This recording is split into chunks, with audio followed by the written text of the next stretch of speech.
E eu quero convidar você a abrir comigo a sua Bíblia, no livro de Atos dos Apóstolos, capítulo 11. Atos dos Apóstolos, capítulo 11, do verso 27 ao verso 30. E depois nós vamos ler um outro texto de Neemias, capítulo 4, versículo 9. Nós temos ao longo desses meses que se passaram já, e hoje nós estamos fechando o segundo mês, então é meses mesmo, janeiro e fevereiro, falado sobre, e voltada a nossa atenção, o nosso pensamento sobre o assunto oração. E uma das coisas mais claras, e parece muito óbvio para nós, quando nós falamos de oração, e uma das coisas claras que estou me referindo é a distância que muitas vezes nós temos e percebemos entre o saber e o fazer. É como se se pudéssemos fazer assim: eu sei o que tenho que fazer, eu tenho consciência do que preciso fazer, eu sei que preciso fazer, eu tenho a necessidade de fazer, eu já senti que eu preciso fazer, mas eu não faço. Nós não fazemos. Há um grande buraco, uma grande distância, um gap muito grande entre saber e fazer. E eu quero, por exemplo, exemplificar isto, quando nós sabemos na nossa vida física que nós estamos de repente sedentários, precisando cuidar da nossa saúde física. Eu sei, nós sabemos, e nós não fazemos simplesmente nada.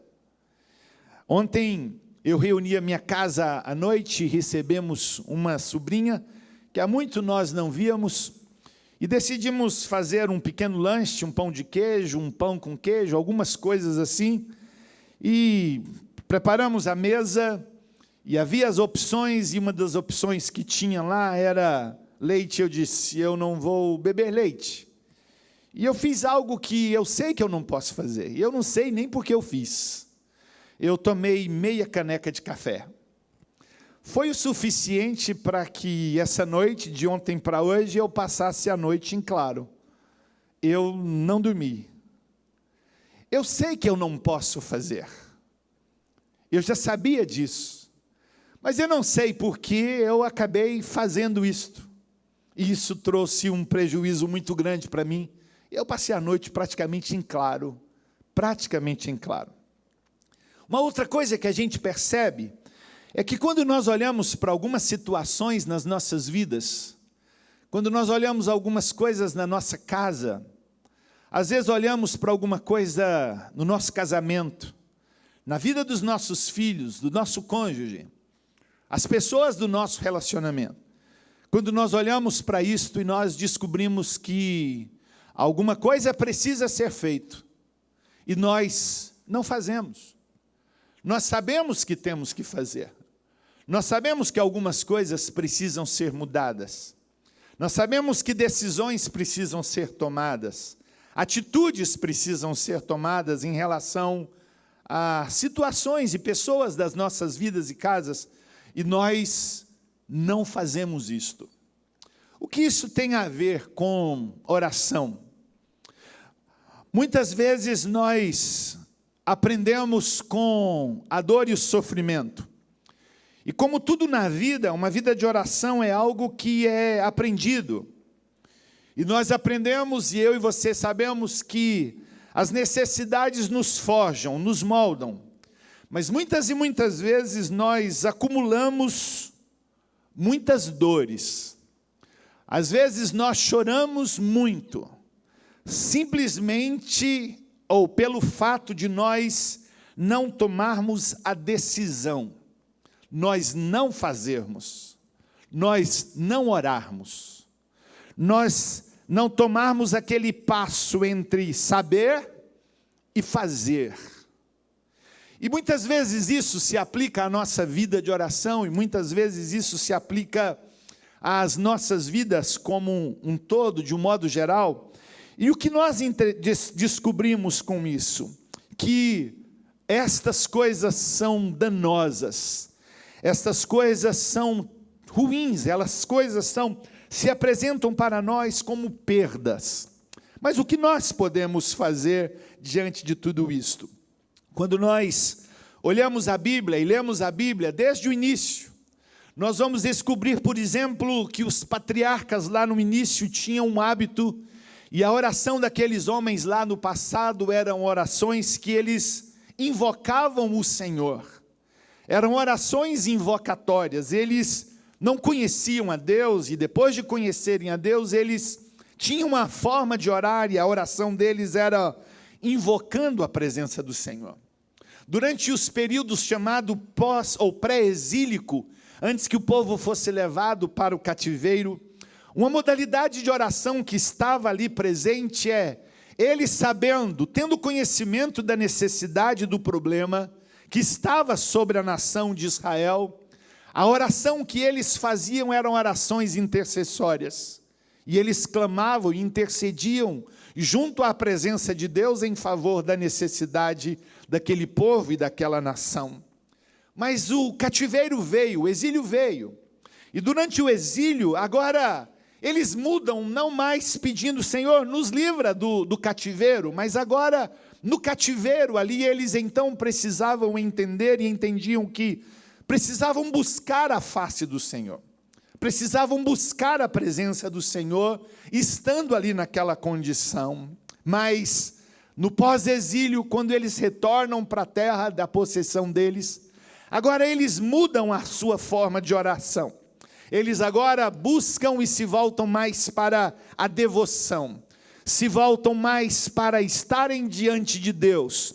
O culto é restaurado, a celebração é restaurada, o cerimonial é restaurado, mas uma das coisas mais lindas, e isto nós vemos na Bíblia, e uma das coisas mais lindas que nós aprendemos é que quando nós chegamos nos evangelhos, a oração tem uma característica, ela tem um propósito maior, muito mais definido, e a oração agora no Novo Testamento, ela tem um propósito de estarmos em comunhão com Deus, uma vida de comunhão com Deus.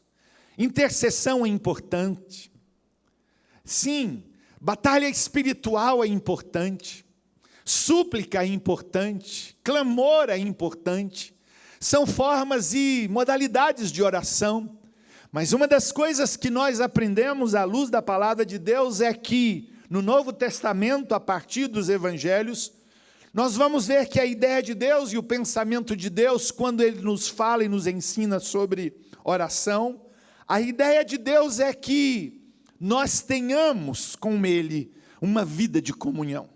Quando eu oro, quando eu tenho uma vida de oração, eu estou desfrutando e estabelecendo um tempo e uma vida de comunhão com este Deus, porque comunhão é falar, oração é falar com Deus. E assim como nós mantemos e estabelecemos comunhão uns com os outros através do falar e do nos comunicar, a nossa vida de comunhão com Deus é fortalecida quando nós oramos. Quando nós compreendemos que a oração está voltada para a nossa comunhão com o Senhor, é aí que nós entendemos que a oração é a nossa respiração espiritual. Fala de um nível de relacionamento que temos com Deus. E quando nós aprendemos a orar antes de agir, nós estamos confessando a Deus que precisamos de Deus. Quando nós aprendemos a orar antes de agir, nós estamos dizendo para Deus assim, Senhor, olha, eu sei que o Senhor pode agir e o Senhor pode fazer. Senhor, eu estou buscando o Senhor antes de agir, porque eu dependo do Senhor. Eu estou dizendo que em mim mesmo eu sou incapaz, insuficiente, eu sou impotente. Por esta razão, então, Deus, eu oro ao Senhor antes de tomar decisões, antes de fazer qualquer coisa, antes de ir, antes de decidir, enfim. E há algumas semanas atrás nós falávamos e ministramos sobre orar, ouvir e decidir. E nessa manhã eu quero falar com você sobre orar e agir, ou agir e orar. nós podemos fazer algumas perguntas. Eu dependo exclusivamente do meu trabalho? A minha vida, eu dependo exclusivamente daquilo que eu faço? Eu dependo exclusivamente daquilo que eu consigo produzir? A minha confiança, o meu trabalho, a minha segurança, ela está firmada naquilo que eu faço, daquilo que eu realmente posso fazer? Eu dependo do meu trabalho, eu vivo pelo meu trabalho, eu sei que o meu trabalho é suficiente na minha vida? Uma pergunta simples. Uma outra pergunta que eu posso fazer e eu quero fazer com você e deixar com você é: eu dependo de Deus exclusivamente? Eu vivo dependendo de Deus exclusivamente? Uma das coisas que nós ouvimos e aprendemos com estas perguntas, se dependo exclusivamente de mim mesmo e do meu trabalho, eu dependo exclusivamente de Deus, é que há uma dicotomia entre orar e agir. Ou muitas vezes nós colocamos esta dicotomia: eu oro ou eu ajo, eu oro ou eu faço. E na verdade, quando voltamos os nossos olhos para a Bíblia, nós vamos descobrir que esta dicotomia não existe. A oração e a ação estão interligadas. A oração e a ação estão andando lado a lado. A oração e a ação são coisas que se completam. A oração e a ação são coisas extremamente necessárias para a nossa vida e o que diz respeito a nós. Então, quando eu olho para alguma coisa, exemplo, dentro da minha casa, eu estou orando, eu oro por aquilo, eu oro pela necessidade do meu cônjuge, eu oro pela necessidade do meu filho, porque eu sei que há uma necessidade, há um problema ali, mas quando eu oro e eu não ajo, eu estou sendo negligente em não agir. Mas às vezes nós agimos, e nós agimos mal, e eu me torno negligente por não orar por aquela necessidade, por aquilo que se apresenta diante de nós ou diante da nossa casa. Portanto, oração e ação, elas se completam. Eu posso simplesmente ter uma posição neutra, eu posso simplesmente tomar algumas atitudes e algumas decisões e dizer assim: eu vou só orar por isto, e ser negligente em relação àquilo que eu preciso fazer. Quando voltamos os nossos olhos para este texto, eu quero pedir que você atente para este texto, Atos capítulo 11, 27 a 30, diz assim: naqueles dias, desceram alguns profetas de Jerusalém para Antioquia, e apresentando-se um deles, chamado Ágabo, dava a entender pelo Espírito que estava para vir grande fome por todo o mundo, o qual sobreveio nos dias de Cláudio.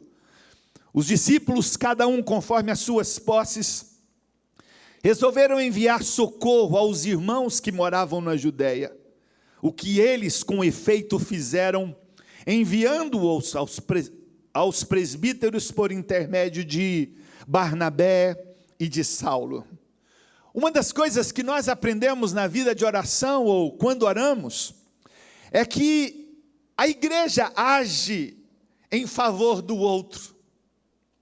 Não há absolutamente nada na minha vida, nas nossas vidas, na nossa existência, que esteja desconectado da vida de outros. Não existe nada na minha vida e na vida da igreja que esteja desconectado do próximo. E voltar os nossos olhos para esta igreja de Atos dos Apóstolos, nós vamos descobrir que esta igreja nasceu em oração. Em Lucas 24, 49, Jesus disse assim: olha, fiquem na cidade até que do alto vocês sejam revestidos de poder. Jesus estava dizendo: fique ali naquele cenáculo em Jerusalém, e eles ficaram.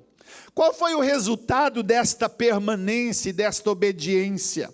O que eles ficaram fazendo ali por dias e dias? Fazendo o que ali naquele cenáculo ali em Jerusalém?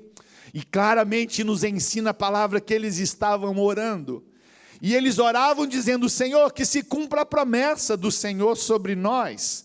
E a promessa foi ali em Atos, no capítulo 2, quando a palavra do Senhor diz que o Espírito de Deus desceu sobre eles. E ali se instala, se inaugura, nasce a igreja do Senhor sobre a face da terra, porque o Espírito de Deus desceu sobre a vida daqueles homens, e ali começa a história, a narrativa sobre a história da igreja.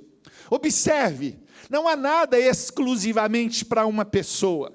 O que a gente percebe é que havia uma comunidade ali, que comungava de uma fé, de uma esperança, e estavam todos eles, como cantamos nesta manhã, estavam debaixo da promessa, uma promessa que é verdadeira e que se cumpriu de forma cabal e literal sobre a vida daqueles homens. Quando a perseguição alcança a Judéia, os discípulos de Cristo foram espalhados, diz o texto de Atos. E quando eles são espalhados ainda em Jerusalém, no capítulo 4, sob ameaças, Pedro e João foram presos pelo Sinédrio, e no versículo 31 disse assim: tendo eles orado, tremeu o lugar onde estavam reunidos, todos ficaram cheios do Espírito e com intrepidez anunciavam a palavra de Deus. Pedro e João são encarcerados, e uma vez encarcerados, a igreja orava em favor da vida deste Pedro e deste João. E nós vamos ver agora que eles estavam reunidos, e quando eles estavam orando, estavam reunidos em oração, a palavra diz que tremeu aquele lugar. Sabe, uma das coisas que nós descobrimos e aprendemos sobre oração é que, se a oração não pode mover as estruturas, então há algo errado nesta oração. Se nós oramos e as coisas não acontecem, então é porque há algo errado nesta oração. Se nós oramos e as paredes das estruturas do pecado não são sacudidas e abaladas, então há algo errado nesta oração. Se nós oramos para que as coisas mudem no interior da casa, da família, nos relacionamentos, e as coisas não acontecem, então tem alguma coisa errada nesta oração. Nós precisamos repensar, porque as coisas não estão acontecendo. Mas quando aqueles discípulos estavam presos pelo Sinédrio, a igreja estava em oração, e quando eles oram e eles são colocados em liberdade, a palavra diz que treme o lugar, porque a igreja estava ali presente em oração. No capítulo 12, já debaixo de perseguição, sim, Herodes manda prender a Pedro e a Tiago, manda decapitar Tiago, como diz lá no primeiro versículo do capítulo 12, e joga Pedro no cárcere. E uma coisa nos chama muito a atenção, por quê? Porque lançado no cárcere, o versículo 5 do capítulo 12 diz: Pedro, pois, estava guardado no cárcere, mas havia oração incessante a Deus por parte da igreja a favor dele. Sim, Pedro estava encarcerado, mas do lado de fora havia um mover sobrenatural. A igreja estava em constante ou incessante oração pela vida de Pedro. Meus irmãos, deixe-me dizer algo para vocês nessa manhã. Quero chamar a sua atenção para algo aqui muito sério. Quando a igreja ora, os céus se movem.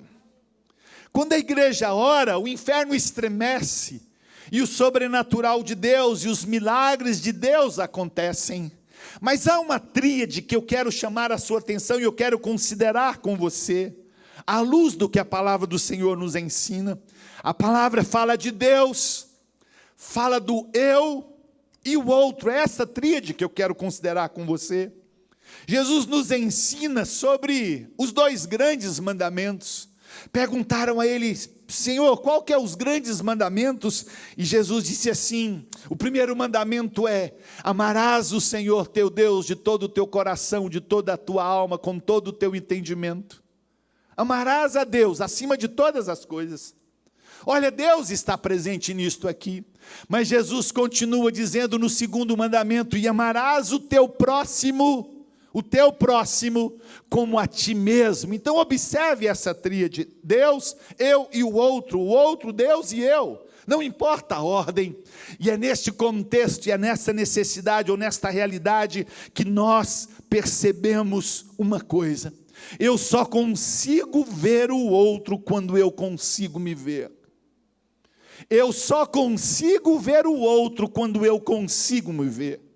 Como você pode olhar para o outro se não consegue olhar para si? Por isso Jesus disse: amarás o teu próximo como a ti mesmo. É diante das necessidades, das mazelas, dos problemas, das dores, do sofrimento do outro, que você consegue se ver? Não, você se vê para depois ver o outro, amar o seu próximo como a si mesmo, a ti mesmo. E é interessante nós pensarmos isto, porque quando a igreja ora, eu repito, os céus se movem, o inferno estremece, e as coisas e o sobrenatural de Deus acontecem. Quando Pedro estava encarcerado, a igreja do lado de fora orava, e diz a palavra que eles estavam em incessante oração, e o lugar treme, o sobrenatural de Deus acontece. Volte os seus olhos, por favor, para este texto de Atos que estamos lendo. Há um mover espiritual, há uma movimentação espiritual, e as coisas espirituais estão aí para serem vividas e experimentadas. O discernimento, a revelação, a palavra profética, tudo isso está diante de nós para ser revelado. E no verso 28 diz: apresentando-se um deles, um profeta, chamado Ágabo, dava a entender pelo Espírito que estava para vir grande fome por todo o mundo, o qual sobreveio nos dias de Cláudio. Isso aconteceu pelo ano 46 da era cristã.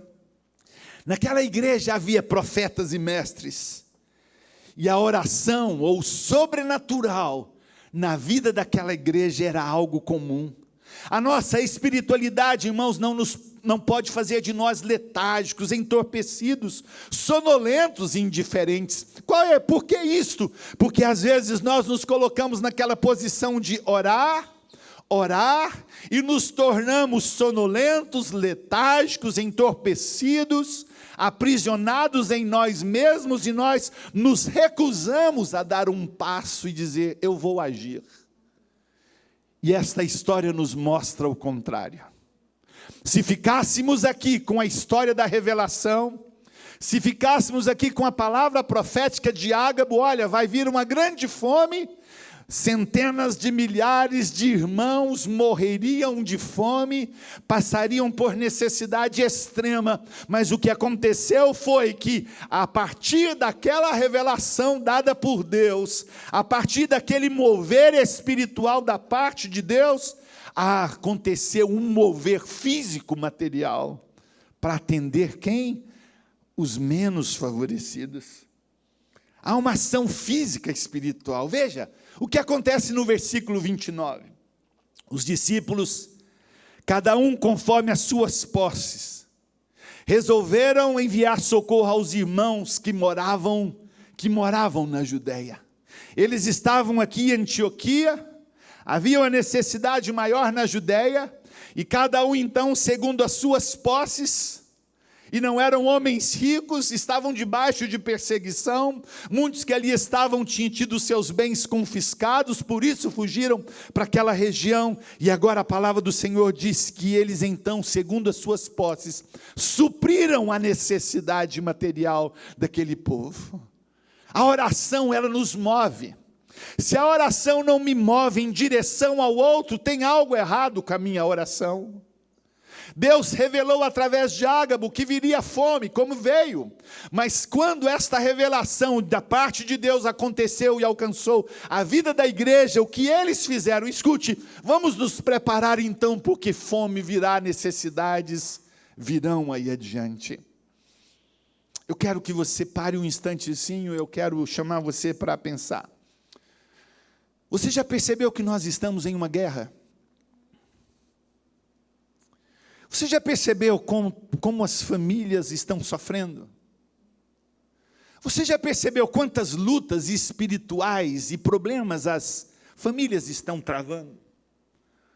Você conseguiu abrir os seus ouvidos, abrir bem os seus olhos para ver, ouvir, enxergar, perceber quantas necessidades e quantos problemas de toda ordem e natureza têm afetado as famílias? Você já percebeu que nós estamos vivendo uma guerra por conta desta chamada pandemia? Você já percebeu que nós estamos vivendo dias de muitas dificuldades, de batalha espiritual, de muita confusão, de insegurança, de medo? Você já percebeu que essa situação tem trazido desordem, doenças, mortes e luto para muitos dos nossos? Vocês já pararam para pensar sobre isso? Já abriram seus olhos para ver? O que nós vamos fazer diante disso? Qual é o papel da igreja diante de tudo isso? Nós estamos no meio de uma guerra. E deixe-me dizer algo para você. Eu vivi por 5 anos num país que viveu o trauma do pós-guerra. E não se sabe, dizem os estudiosos, o que é mais danoso, a guerra ou o pós-guerra. Por causa dos efeitos retardados que vêm. Os problemas que uma guerra deixa, as questões de ordem emocional, as questões de ordem espiritual, as questões de alma, as necessidades que se multiplicam. E agora o que vamos fazer? Eu quero hoje convocar a igreja, eu quero hoje convidar a igreja, para que oremos juntos e peçamos ao Senhor: Senhor, nos dê estratégia, porque dias difíceis virão para a vida de muitos e muitos e muitos. Talvez seja a hora e o momento da igreja começar a guardar em dispensas materiais, dispensas emocionais e dispensas espirituais, porque nós viveremos dias de muitas dificuldades daqui a pouco. Nós já estamos vivendo isto, mas isso talvez seja pouco diante daquilo que está por vir. Por quê? Porque a história nos mostra isso. A palavra, este texto nos mostra isso. A igreja estava bem, a igreja estava crescendo, a igreja estava se multiplicando. Foram perseguidos sim, mas aonde passavam haviam conversões, e muitas conversões, e o Senhor acrescentava dia após dia os que iam sendo salvos, como está no relato de Atos. Mas de repente algo fora do comum acontece, uma fome vem por toda a terra, e a igreja o que vai fazer? Vai orar, profetizar, clamar, revelar e coisas do tipo. Somente escute, tudo isso é de Deus. Mas se aquilo que Deus faz no meu espiritual não me move para o material, para o abraçar, o acolher, o suprir, tem alguma coisa errada nas nossas vidas.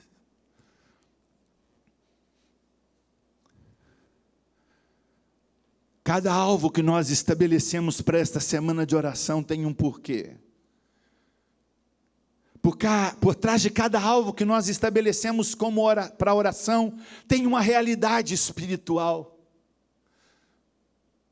Para cada alvo que nós estabelecemos, por trás de cada alvo, tem uma batalha que nós, enquanto igreja, estamos travando. E talvez você não tenha se despertado para esta realidade.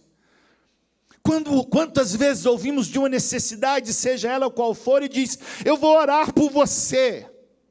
Quantas vezes você já disse, ouvindo de alguém uma necessidade, e você disse assim: eu vou orar por você, e você não orou?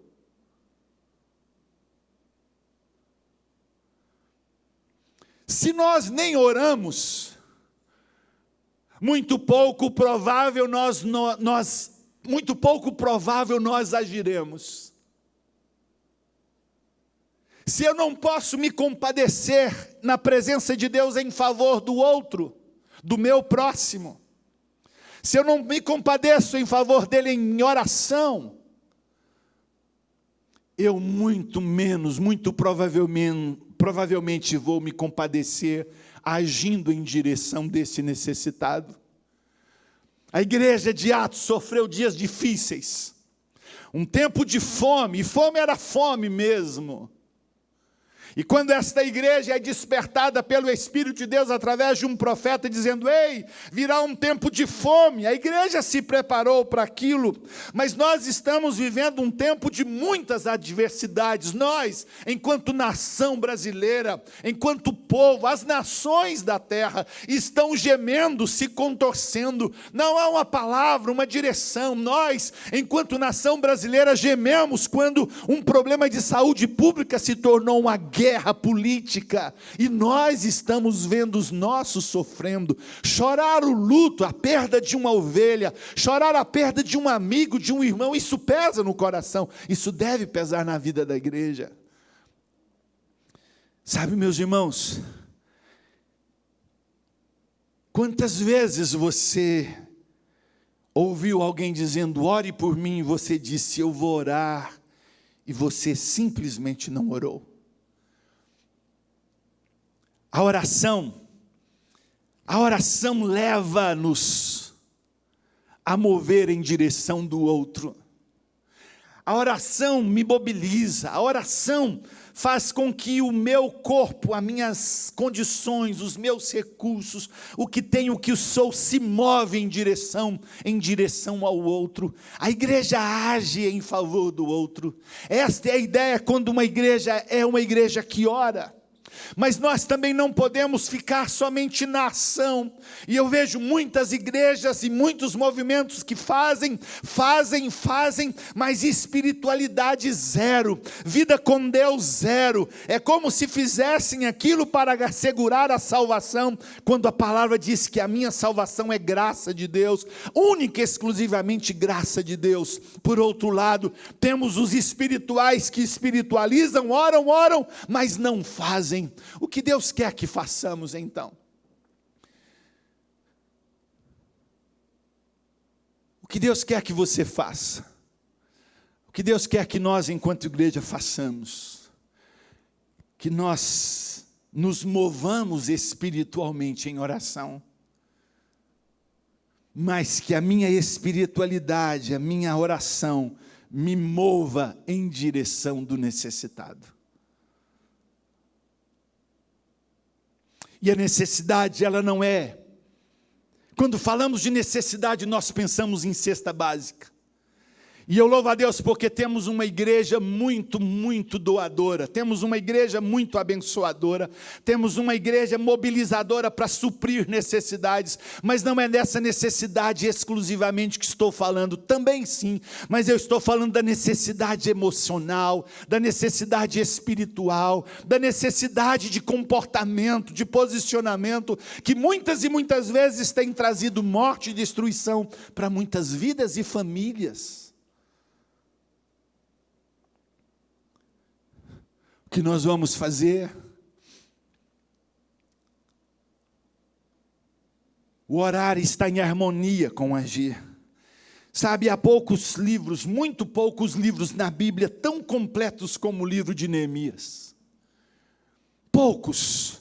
Ele fala sobre planejamento estratégico, ele fala sobre administração, ele fala sobre liderança, ele fala sobre condução e administração de modo geral, ele fala sobre batalha espiritual, ele fala sobre tomada de posição, ele fala de encarar o inimigo de frente, ele fala de coisas do tipo. Então, eu duvido que exista, ou talvez não exista um livro na Bíblia mais completo sobre um modelo de vida. Portanto, quando alguém diz para mim assim, como eu posso saber a vontade de Deus para mim, como eu posso fazer um plano diante de Deus para a minha vida, e o que nós descobrimos, eu digo assim, leia, estude o livro de Neemias. Leia, estude o livro de Neemias.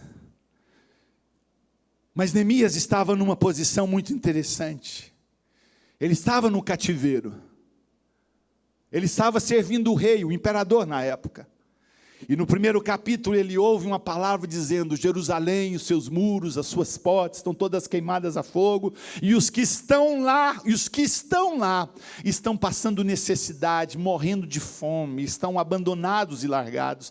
Neemias ouve aquela história e a Bíblia diz que ele ora, jejuma e não come nada por alguns dias. Quando ele ouve isso, ele passa a tomar uma decisão, ele considera ou reconsidera, e ele no seu coração diz assim, o texto não diz isso, mas você percebe na narrativa do livro, ele diz assim, o que eu posso fazer para isso? Do capítulo 1 até o capítulo 2, quando ele está na presença do rei, passam-se 4 meses, quando ele chega na presença do rei, ele diz, me dá autorização para voltar à minha casa, à minha terra, a terra dos meus pais, e ele volta. Depois de 4 meses, ele estava fazendo o quê? Ele estava orando, ele estava jejuando, pedindo a Deus, ei Deus, me mostra o que eu devo fazer, Senhor, me oriente o que eu devo fazer, como eu posso mudar a vida daqueles que lá estão. Escute, num primeiro momento ele ora, ele jejuma, ele chora, ele se derrama diante de Deus, e depois deste tempo então ele se move.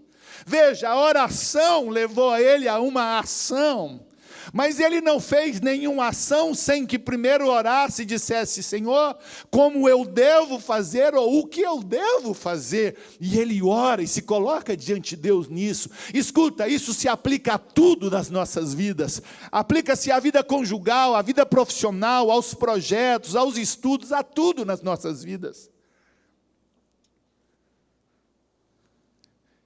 E ele faz isso. Mas depois do projeto feito, aprovado, e ele recebe a carta do rei, e ele vai então para Jerusalém. Para fazer o quê? Cuidar dos que lá estavam. Restaurar os muros. Restabelecer as portas. Escute, às vezes nós oramos, e oramos muito. Mas o que Deus quer que a gente faça é que a gente construa muros. Muros fala de segurança, e às vezes as pessoas estão tão vulneráveis, às vezes as pessoas estão tão expostas, que a oração pode ser até secundário num primeiro momento. Por favor, entendam-me bem, compreendam bem o que eu estou colocando, é que às vezes nós estamos vendo tantas mazelas, que oramos e não fazemos, mas Neemias ora, pede de Deus direção, Deus dá um projeto, e depois de 4 meses, então ele está na presença do rei, e diz depois ele vai para Jerusalém, mas quando ele chega lá, ele entendeu uma coisa, que o que precisava primeiro na vida daquelas pessoas, era que as suas portas e muros fossem primeiro restaurados.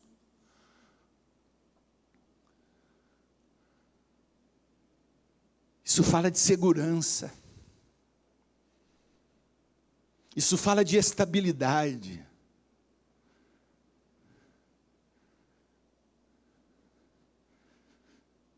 Mas diante deste projeto,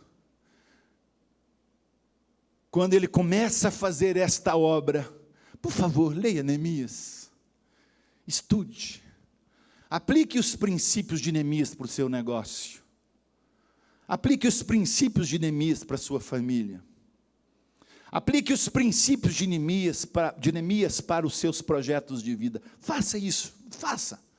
Depois você me procura e diga, pastor, eu tenho certeza que vai falar, pastor, que negócio é esse? O que Deus vai te revelar, o que Deus vai te mostrar. Mas quando Neemias está lá, então agora surgem as adversidades. Escute, vida com Deus não significa que a gente não vai ter adversidade. Projetos aprovados por Deus não significam que nós não teremos problemas. Problemas que Deus abençoou, pelo contrário, nós vamos ter muitas adversidades. Você quer ver uma diversidade grande presente nos nossos dias, o seu casamento, sua família, é um projeto de Deus. Quantos problemas você tem no seu casamento, na sua casa, na sua família? Quantas lutas, batalhas travadas? Escute, isso não é de Deus, pelo contrário, isso é de Deus. Mas ele tem a diversidade no capítulo 4, no versículo 9, quando ele se depara com os problemas e as adversidades, ali diz o texto assim, porém nós oramos ao nosso Deus e como proteção, pusemos guarda contra eles de dia e de noite. Espera aí, vamos só orar. Vamos orar. Não. Veja, oração e ação. Vamos orar para que Deus nos livre do inimigo. Não, irmãos, em alguns momentos, nós vamos orar e o inimigo vai fugir. Mas em outros momentos você terá que pegar nas espadas, nas lanças, nos arcos e flechas. Em alguns momentos você terá que desferir golpes. Em alguns momentos você terá que ir para o ataque mesmo, literalmente ir para o ataque. E eu gosto de ver algumas coisas, por exemplo, o versículo, mesmo capítulo, versículos 13 e 14, diz assim: Então pus o povo por família nos lugares baixos e abertos, por detrás dos muros, com as suas espadas e as suas lanças e os seus arcos. Versículo 14, inspecionei, dispus-me, disse aos nobres, aos magistrados e ao resto do povo: não temais, lembrai-vos do Senhor, grande e temível, e pelejai pelos vossos irmãos, vossos filhos, vossas filhas, vossa mulher e vossa casa. Ah, sim, há um momento em que nós temos a adversidade, mas nós precisamos pegar as nossas lanças, as nossas espadas e os nossos arcos. Por quê? Porque a oração talvez não seja o suficiente, de uma forma muito literal isso aqui.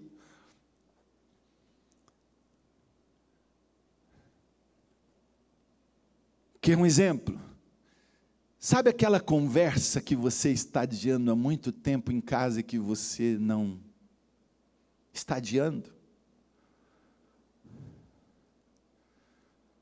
Olha, é uma ação altamente saudável para a sua vida. Sabe aquele não que você precisa dar?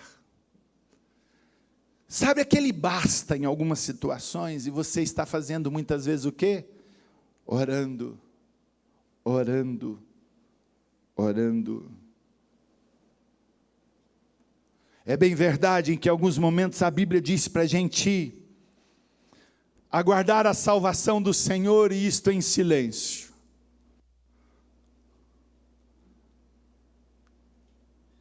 É bem verdade que em alguns outros momentos a palavra de Deus diz para a gente recuar. É bem verdade que a palavra diz para a gente orar sem cessar. É verdade, tudo isso é verdade. Mas a palavra também fala de orar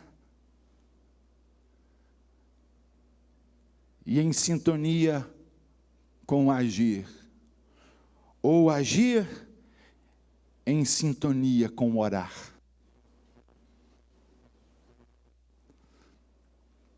O que nós podemos fazer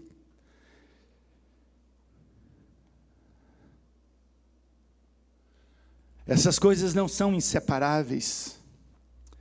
E o nosso agir deve ser um agir pela fé.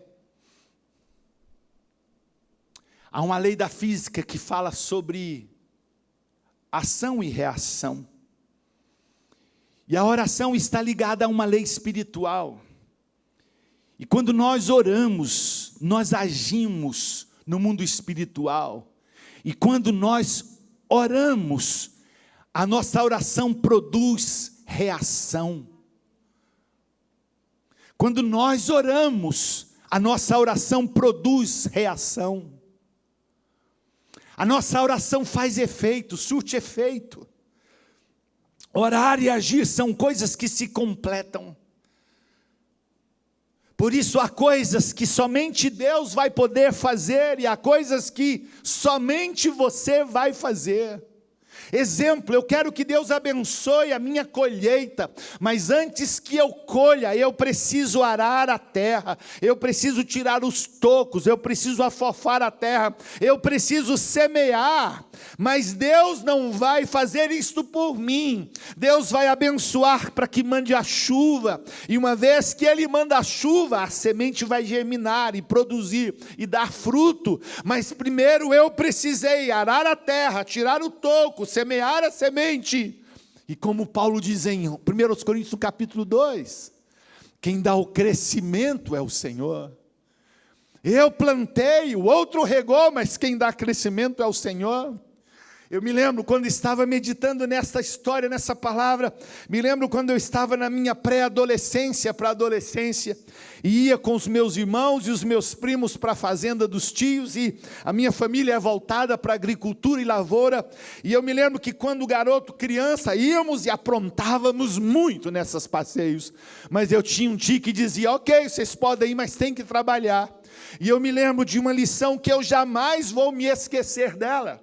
E um tio dizendo, olha, vocês vão preparar a terra. E eu lembro que a gente vinha tirando o toco, vinha um tratorzinho velho arando e movendo aquela terra, e nós íamos atrás só tirando raiz velha de toco para plantar. E eu me lembro que um dos primos mais velhos disse pro tio, que é o pai, falou, pai, está muito seco, não chove há muito tempo. E aquele tio disse para nós assim, está realmente seco, mas a melhor colheita é quando nós semeamos na terra, quando está um pó, de tão seco que está.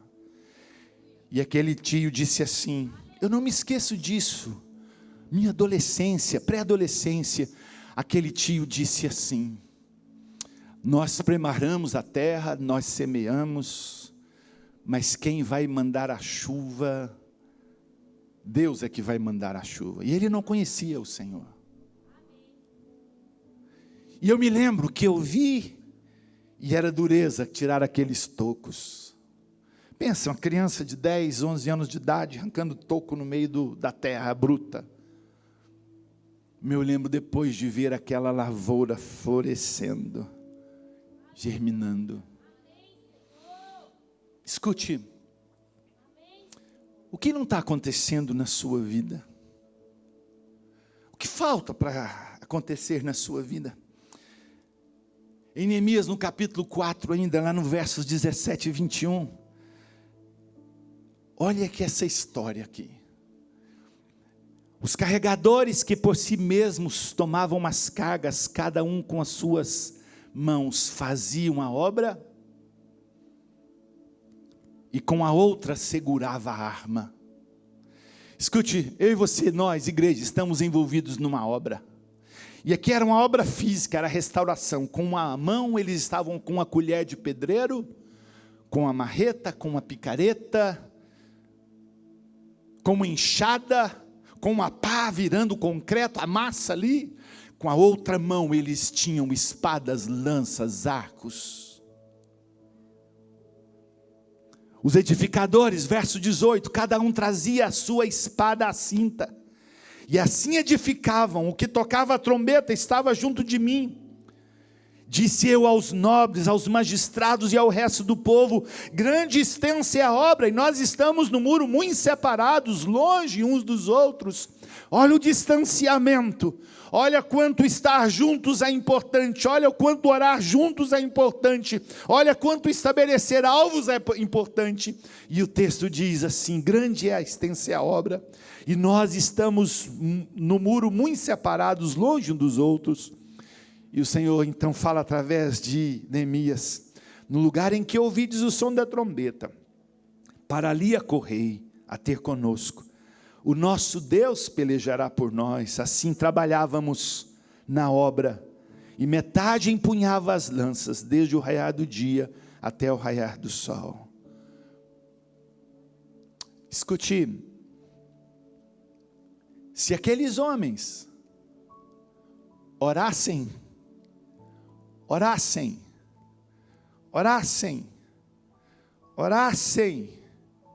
como muitos dos nossos dias fazem, mas não se movesse, eles não teriam concluído aquela obra. Eu e você, nós estamos envolvidos em uma obra. Há vários princípios nessa palavra. Há várias lições que nós podemos aplicar para as nossas vidas através dessa palavra. Quando oramos, os céus se movem. O inferno estremece, o sobrenatural, os milagres de Deus acontecem. Deus quer abençoar a nossa colheita, Deus quer abençoar a nossa casa, Deus quer abençoar aquilo que Ele tem nos dado, a nossa renda, mas nós precisamos trabalhar. Precisamos trabalhar.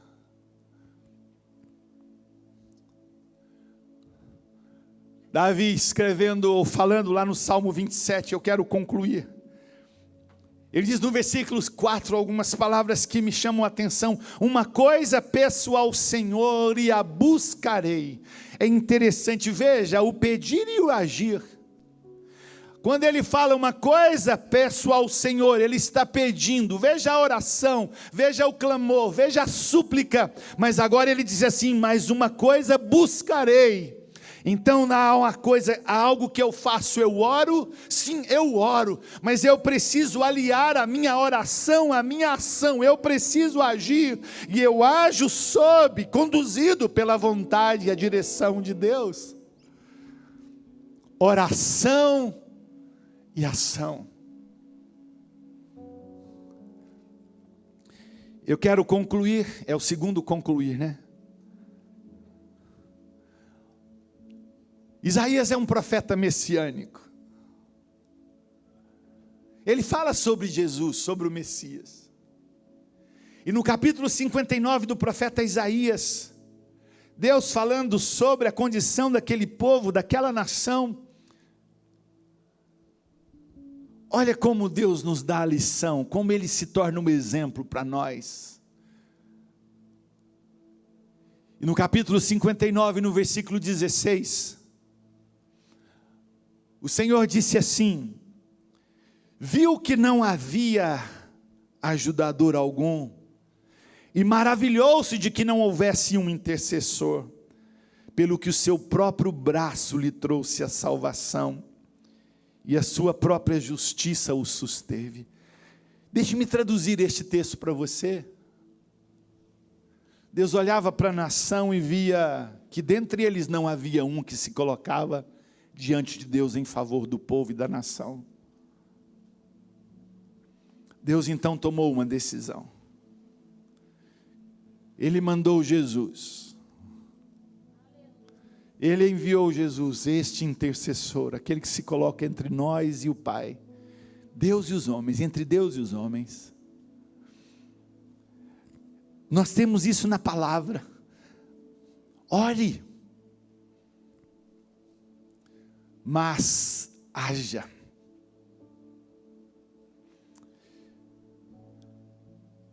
Eu quero fazer uma pergunta final.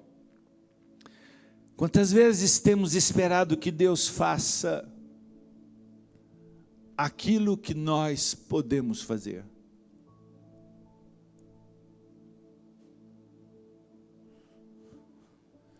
Quantas vezes você quer que Deus faça aquilo que você pode, que você deve fazer, e as coisas não acontecem?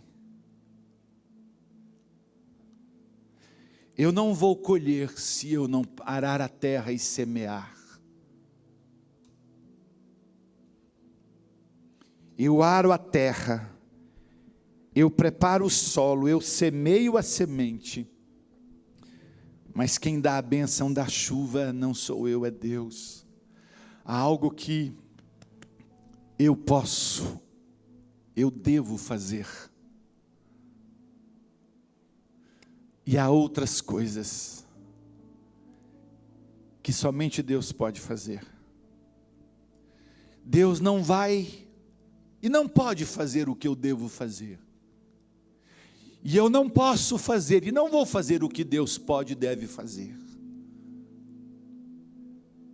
Nós estamos falando de orar e agir, ou de uma oração que me leva a uma ação, ou talvez em alguns momentos de uma ação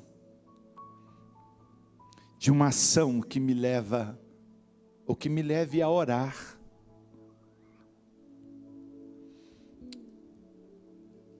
Se seu filho se acidenta, já vivi isso tanto na minha vida.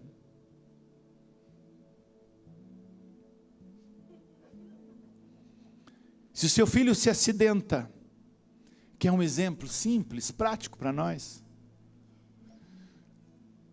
você vai entrar no quarto, abrir a Bíblia no Salmo 91, e vai orar: Deus, minha filha está ali arrebentada, morrendo, mas eu estou aqui primeiramente orando. Você faz isso normalmente? eu não faço, eu não sou tão espiritual assim. Definitivamente não sou. Eu agarro essa minha filha, uso todos os recursos que tiver à minha disposição. Se eu não tenho um carro e não conseguir um carro, eu vou correndo com ela, carregando ela até no pronto-socorro. E no caminho eu vou dizer: Deus, guarda a vida da minha filha, sustenta a vida da minha filha, do meu filho. Um exemplo simples de ação seguida de oração.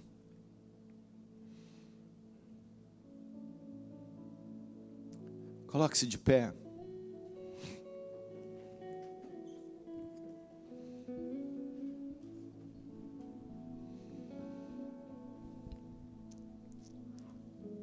O que você tem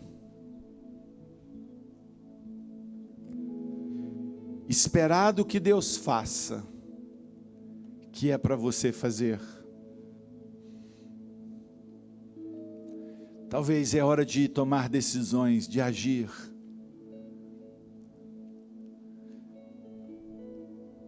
E que seja Deus glorificado na sua vida. Em nome de Jesus.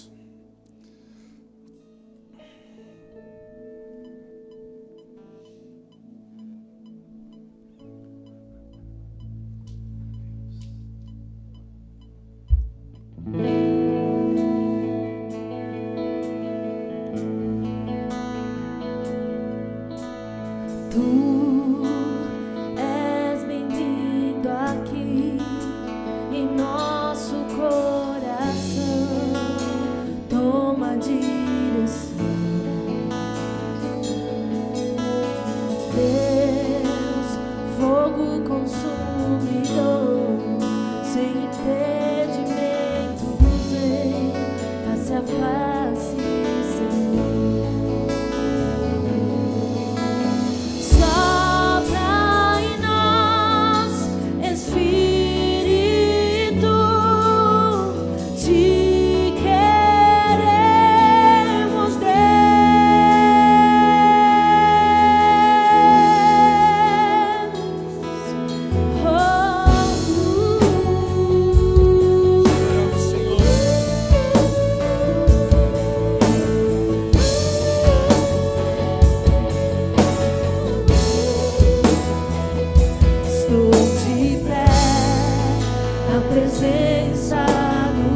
sua mão comigo.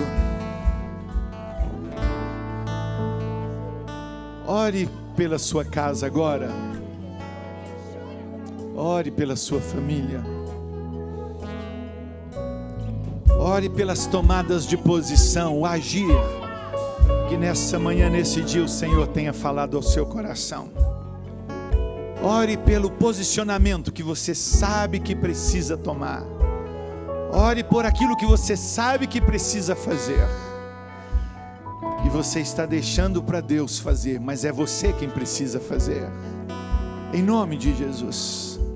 Deus, em teu nome, cantamos e declaramos profeticamente que os céus se abram. Que os céus se abram. Que as comportas do céu se abram.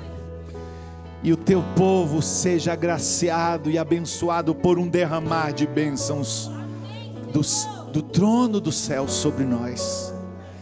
Deus, toma cada vida, cada família aqui. Leva-nos, ó Deus, a nos mover do lugar da oração para o lugar da ação. E estando no lugar da oração, jamais nos esqueçamos da oração, Pai, daquilo que precisamos buscar de Ti. Seja a Tua graça, a Tua bênção e o Teu favor sobre o Teu povo, sobre a Tua igreja, sobre aqueles que estão participando e assistindo este culto agora nas suas casas, em nome de Jesus. Que o amor de Deus o Pai, que a graça salvadora do Senhor Jesus, as consolações do Espírito que é presente, seja sobre a sua vida, sobre a sua casa, família, hoje e sempre. Amém e amém. Deus te abençoe em nome de Jesus. Amém. Ore esta semana, jejuem em nome de Jesus. Amém.